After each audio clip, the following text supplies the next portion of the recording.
from Jammu and Kashmir with the surname Sharma, entailing the unfortunately obvious caste and societal privileges, and my failed attempt of having it removed from my metric certificate, given the fact that I was very naive back then to understand what is religion politics.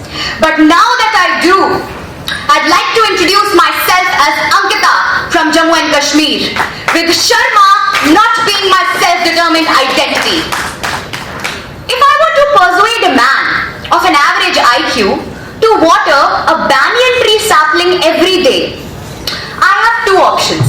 The first is that I tell him about its scientific benefits. I tell him that banyan tree releases oxygen 24/7, so we should have more of banyan tree on planet Earth because it's good for the environment. The second option is that I tell him that if he waters that banyan tree sapling every day, it is sure to serve his deceased forefathers. Well, the jury on the other side would agree with me that the latter option bears a greater persuasive value, and this is exactly what a religion does. It sways the masses. Or, if I were to put it in the words of an eminent thinker, Karl Marx, religion is the opium of masses. Ladies and gentlemen, mind my words. I distinguish spirituality from religion because for spirituality, one need not require any external validation. But if you have followership, only then you have a religion. If you have followership, only then you have a religion politics. So followership is that essential component which inextricably intertwines religion with politics.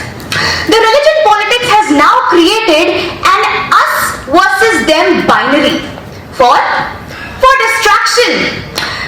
Renowned novelist Toni Morrison said, and I quote, "An essential function of racism and communalism is distraction. It keeps you from doing your work. It keeps you explaining over and over again the reason for your being. Somebody says you do not have a language, so you spend 20 years to prove that you do. Somebody says your head isn't shaped properly, so you have scientists working on the fact that it is. Somebody says you do not have a kingdom, so you dredge that up. Somebody says you do not have a culture, so you dredge that up too. None of it is necessary because there will always be another thing. Religion politics will give you quick, distractive and clickbaitish answers. When you protested against the Article 370 abrogation, they dismissed you, calling you Pakistan. When you protested against CA/NRC, they again dismissed you, calling you Musalman. When you protested against the farm laws, standing with the farmers, they yet again dismissed you, calling you Khalistan, as if they are the entire Hindustan.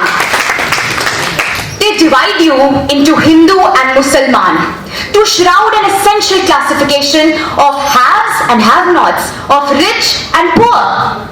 They will not give you education. They will deny you employment. They will not give you medical healthcare facilities, but they will give you a pride to be a Hindu and a Musalman. You may die of poverty and hunger. Your children might go to no schools, or your children might sit back home with unemployment. Your roof is leaking for times to come, but you are supposed to rejoice in the fact that you are a Hindu or a Musalman.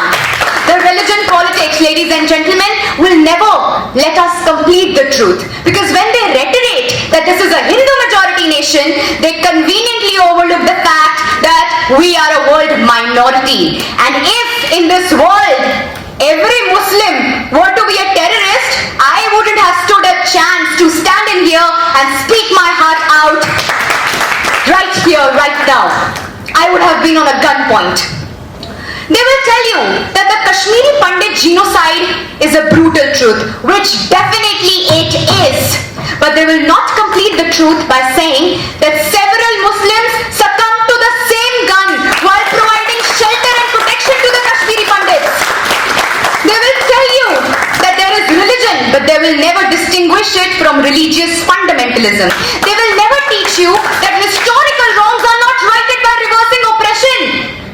Education is realizing what education is. It is not counting how many Jews were killed by Hitler back in Nazi Germany, but education is realizing as to what made it difficult for the ordinary German to either be silent or get convinced by the fact that it was the right thing to do. Education is learning to spot the signs of history repeating itself.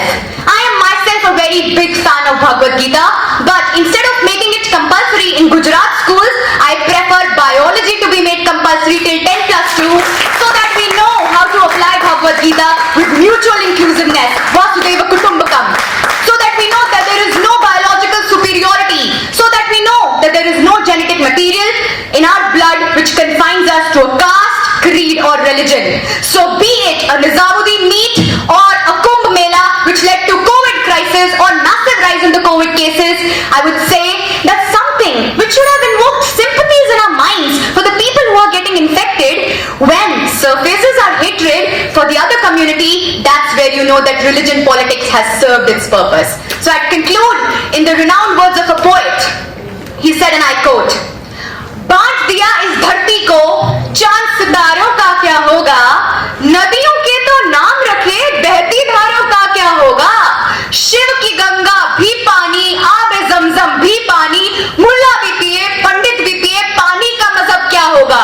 अरे कोई पूछे इन फिराक पस्तों से क्या आप सूरज अलग बनाओगे, एक हवा में सांस है सबकी, क्या आप हवा में नहीं चलाओगे, नस्लों का करे जो बंटवारा, रहबर वो कौम का ढोंगी है, क्या खुदा ने मंदिर तोड़ा था या राम ने मस्जिद तोड़ी है।